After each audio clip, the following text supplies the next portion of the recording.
Part 1. Las huellas de la oscuridad. Era una noche misteriosamente tranquila. En el pueblo de San Agustín, nadie se atrevía a salir a la calle después del anochecer. Se decía que merodeaba una presencia sobrenatural, un ente que dejaba a su paso un rastro de miedo y pavor indescriptible. María, una joven valiente y retadora, decidida a desafiar las leyendas, decidió salir en la intensidad de la noche. Partió con su linterna y un corazón lleno de valor para desentrañar el misterio que todos temían. Giró la esquina de la calle Luna. La oscuridad parecía devorar la escasa luz de su linterna. Camino hacia la antigua iglesia, la zona más temida de todas, donde se decía que comenzaba el horror. Al acercarse, las sombras parecieron cobrar vida, rodeando la iglesia con un aura de temor que la hizo estremecer. La fría brisa le sopló el cabello, como un augurio de lo que estaba a punto de enfrentar. Al pie de la iglesia, vio algo que la dejó petrificada. Huellas. No eran de ningún animal que conociera. Eran huellas de una bestia horriblemente grande, con garras, y parecían llevar hacia el interior de la iglesia. María tragó saliva, giró la perilla y empujó la antigua puerta de madera. Un crujido escalofriante resonó en la noche. Con cada paso que daba, el aire se volvía más y más denso, las sombras parecían burlarse de su temeridad. Ahí, en la profunda oscuridad, ante las palabras mudas de las antiguas estatuas de santos y la nave desolada de la iglesia, María se encontró cara a cara con el inimaginable terror. Pero eso, queridos oyentes, es una historia para otra noche. Por ahora, las huellas en la oscuridad permanecen como un escalofriante recordatorio de lo desconocido y lo peligroso que puede ser desafiar a las fuerzas sobrenaturales. Después de que las vehementes llamas se tragara su casa en la primera parte, nuestro protagonista, Alberto, se encontraba en el asfalto frío y tembloroso. La calle desierta lo rodeaba, cruel testigo de su desgracia. Lo único que quedaba de su hogar eran las brasas humeantes. Aún no comprendía cómo había ocurrido. Al despertar, la presencia de un hombre ensombrecido en su habitación lo llenó de un terror que nunca había experimentado. Y de alguna forma, sabía que este ser era el causante del incendio que acababa de arrasar con todo. Alberto encontró refugio en la casa de su hermana, la única familia que le quedaba. Aunque hubiera deseado silenciar su experiencia, el temor superaba cualquier intento por ocultar la tragedia. Su voz temblaba al relatar el horror vivido. Estaba en la habitación y lo vi, Mariana, lo vi. Un hombre oscuro, sin rostro, pero sus ojos, esos ojos fríos me perforaban el alma. Mariana, una firme creyente de lo desconocido, registró cada palabra como un juramento. Pese a su miedo, estaba decidida a proteger a su hermano y encontrar a este espíritu maligno. Durante días, se dedicaron a investigar, buscando respuestas en libros antiguos y huevos oscuros. Finalmente, hallaron una historia de la época colonial. Un hombre vengativo quemaba casas con sus víctimas dentro, conocido como el trovador infernal. Aquella noche, una sensación fría y una figura sombría se instaló en la sala. Esta vez Alberto no estaba solo. Mariana sintió como su cuerpo temblaba, el aire se espesaba y el tiempo parecía detenerse. Sabían que era él, el trovador infernal. Inmediatamente, comenzaron un rito para confrontarlo. Encendieron velas y pronunciaron palabras antiguas en latín cuyo significado desconocían. Pero no hubo absolutamente nada que apaciguara a aquel espíritu. Sus figuras temblorosas estaban a merced de aquel ser impregnado de odio y venganza. De repente, un estruendo ensordecedor estalló y el incendio comenzó. Mariana y Alberto se vieron rodeados de llamas, igual que en el fatídico día de la casa de Alberto. Sabían que el trovador infernal estaba cobrando vidas una vez más. ¿Cómo escaparon? ¿Lograron vencer al espíritu? Eso la tercera parte lo revelará. Por ahora solo sabemos que el horror es más real y cercano de lo que ninguno de nosotros pudiera creer, porque a veces, el peor enemigo no es de este mundo. Por eso, prepara tus oídos y tu alma para la siguiente entrega de historias de terror reales. La voz de Lucas tambaleó mientras hablaba. Había visto su muerte. En su propio sueño. Un presagio, profundo y oscuro. Una oscuridad tan densa que pensó que se ahogaría en ella.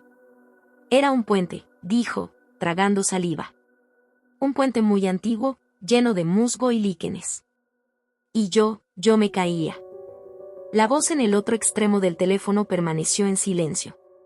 Fue Susana, su antigua compañera de la universidad, la única a la que podía confiarle tales pesadillas.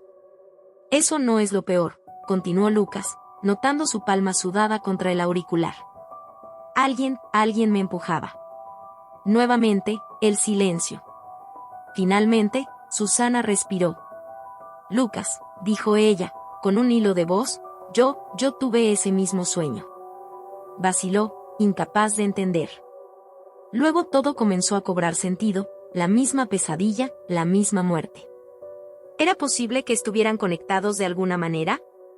¿Que las fuerzas malignas estuvieran jugando con ellos como piezas en un tablero de ajedrez? Decidieron encontrarse, necesitaban hablar. Necesitaban respuestas. Cruzaron el antiguo puente, las piedras crujieron bajo sus pies y el musgo verdoso. Muy por debajo, la corriente del río era un murmullo constante. Ambos se miraron, sintiendo un escalofrío que los recorrió de pies a cabeza. La realidad era exactamente igual a la pesadilla. Todo saltó del constructo de la imaginación a la dura realidad, en un instante. Antes de que pudieran hablar, algo los empujó. Lucharon para mantenerse en pie. El frío metal del puente rasgaba sus manos mientras se aferraban con todas sus fuerzas. La mirada de pánico de Susana reflejaba lo mismo que sentía Lucas. Entonces vieron, parado en la sombra, a un hombre. Sus ojos, 2 cuencos vacíos, 2 abismos sin fin. Lucas gritó, pero sus palabras se perdieron en el viento. Sintió las rocas húmedas golpear su cuerpo mientras caía al río. Lo último que vio antes de sucumbir al frío infalible del agua, fue la imagen de Susana luchando, también cayendo. La oscuridad se lo tragó todo, al igual que en su sueño. Un presagio cumplido. El horror, inimaginable, se volvió real. 2 almas, perdidas en la corriente, arrastradas por la maldad. ¿Existía algo más terrorífico que convertirse en la víctima de tu propia pesadilla? Esta es la realidad de Lucas y Susana, 2 almas atrapadas en una pesadilla sin fin. ¿Quién sabe cuántas más habrá, abandonadas en el oscuro reino de lo sobrenatural? Solo una cosa es cierta, el horror puede volverse muy, muy real. Apenas faltaban un par de horas para el amanecer y Marcela estaba tendida en su cama, incapaz de conciliar el sueño. El crujir del viejo suelo de madera era un recordatorio constante de su último encuentro con lo inexplicable. La imagen de aquel rostro desfigurado que la observaba desde la ventana aún la perseguía. Pero esta noche, la causa de su insomnio no eran las pesadillas que la acosaban. Era el sonido de las uñas arañando el techo de su habitación. Uñas que imaginaba como garras retorcidas, intentando abrir un boquete para alcanzarla. Para ahuyentar su miedo, intentó convencerse de que solo era el viento, o tal vez una rata. Pero entonces, oyó un gruñido aterrador. No como el quejido de un animal, sino el rugido enfurecido de un ser que estaba muy, muy enfadado. Afuera, la luna roja iluminaba los campos con un brillo siniestro. Cada sombra parecía una amenaza que vibraba al ritmo de los latidos acelerados de su corazón. Para añadir al espanto, comenzó a resonar en la casa un lamento quejumbroso.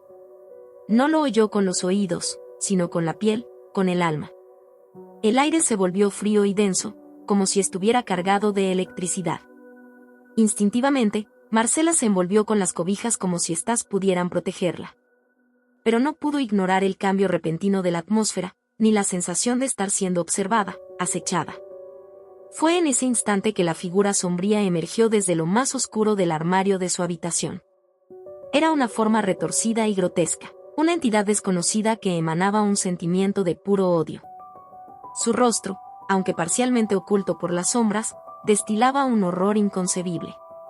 La boca parecía una hendidura sin fondo llena de dientes negros y puntiagudos, y de ella emanaba un aliento gélido que helaba la sangre en las venas de Marcela.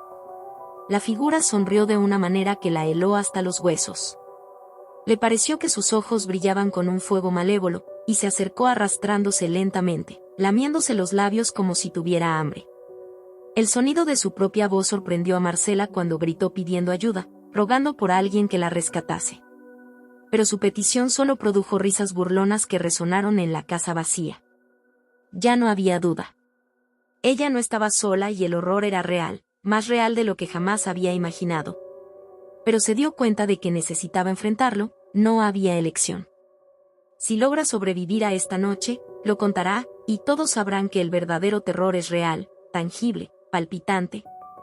Fin de la parte 4. Todos nosotros, en un recuerdo borroso, crecimos con historias de fantasmas y espíritus, contadas por nuestros abuelos a la luz parpadeante de las velas. Pero algunas historias van más allá de ese límite inocente de la imaginación. Se convierten en una vivencia palpable, una experiencia etérea. La quinta parte de este relato de horror real empieza con la historia de Luis, un hombre marcado por un encuentro sobrenatural. El pánico, como frecuentemente sucede, siempre acecha a la mente. Luis lo sabía, pero jamás imaginó que llegaría al límite que sobrepasó aquella noche. Tras retornar de su trabajo en la fábrica, cansado y sudoroso, decidió tomar un atajo por el viejo cementerio, un lugar que siempre le había inquietado. En aquel momento, la burlona ironía de la vida entrelazando sus pasos con sus mayores miedos aún le era desconocida. Se adentró en el camino polvoriento, ignorando el frío viento que siseaba entre las lápidas, erizando los cabellos en la nuca. Al pasar junto a la vieja cripta de Sclaux, escuchó un sonido indescriptible. Un grito rasgado, tan agudo como el cristal quebrado, emergió de sus profundidades. Pensó en huir, pero una fuerza superior lo mantuvo inmóvil, su mirada ensartada en la oscura entrada de la tumba. Las sombras comenzaron a moverse, adoptando formas inconcebibles, y cuando el nombre de Sclaux, grabado en la cripta, comenzó a desvanecerse, Luis cayó de rodillas, presa del terror. Una neblina negra se deslizó desde adentro. En su centro, los ojos incandescentes de una mujer le miraron directamente al alma mientras un susurro frío envolvía la totalidad del silencioso cementerio. «Eres mío, Luis». Al día siguiente, Luis estaba en casa, inexplicablemente sano y salvo, a salvo de las huellas visibles. Sin embargo, algo en su interior había sido tocado, marcado por aquellas palabras. Su risa se volvió amarga y sus noches se llenaron de pesadillas. ¿Fue todo aquello real o el producto de su agotada mente? Luis nunca tuvo la respuesta. Solo sabía que aquel encuentro etéreo, aquel contacto con lo sobrenatural, formaba parte de su historia de terror real. Una historia que, ya lo veréis, continúa en la siguiente parte de nuestro relato.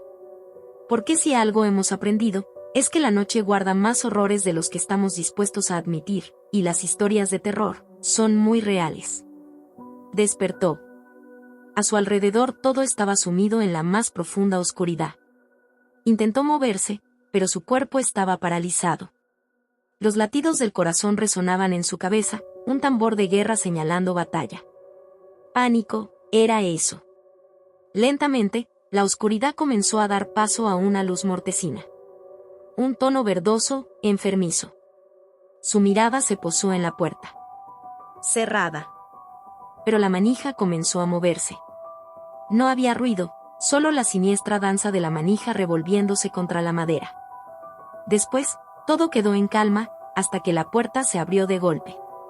En el umbral, una figura se dibujaba aterradora. Flotaba sobre el suelo, vestida con harapos grisáceos, largos cabellos desgreñados cubrían su rostro. Murmuraba palabras incomprensibles, como en un lenguaje ancestral olvidado, en un susurro que le erizaba la piel. Los cabellos se apartaron revelando un rostro descompuesto, ojos vacíos de iris, nariz y boca desaparecidas en una masa de carne putrefacta. Él quiso gritar, pero su voz se quedó atrapada en su garganta. Parálisis del terror. Aparecieron más figuras, todas de formas grotescas danzando en un espectáculo dantesco. El aire se llenó de un olor a podredumbre y algo más, algo familiar. Rasgando la neblina de sus pensamientos, lo reconoció, miedo. Las figuras se acercaron, rodeándolo en un círculo enfermizo, y él, inmóvil, solo podía observar la danza del terror que se desarrollaba a su alrededor. Entonces, la figura principal levantó la mano, como si fuera a tocarlo. Cerró los ojos esperando el contacto frío de la muerte, pero nada sucedió. Después de lo que pareció una eternidad, abrió los ojos. Estaba de nuevo en su habitación. Todo estaba en silencio, la oscuridad ya no era amenazante. La puerta seguía cerrada. Se levantó, revisando cada rincón, buscando alguna señal de lo que había acontecido. En su cama encontró un rastro de humedad viscosa y oscura. Tocó la misteriosa sustancia con dedos temblorosos. Era espesa, apestaba a podredumbre, parecía sangre, pero no era de él. Estaba vivo. Estaba a salvo, por ahora. ¿Pero las figuras serían reales? ¿O solo eran producto de su imaginación? El miedo seguía allí, como una sombra sigilosa esperando para volver a atacar. Lo había tocado con su fría mano, lo había marcado. Y no sabía cuándo volverían a buscarlo. Ese fue el final de la parte 6 de la historia. Esperamos que el terror haya llegado hasta el último rincón de tu alma y te invitamos a mantenerte con nosotros para la próxima entrega de historias de terror reales.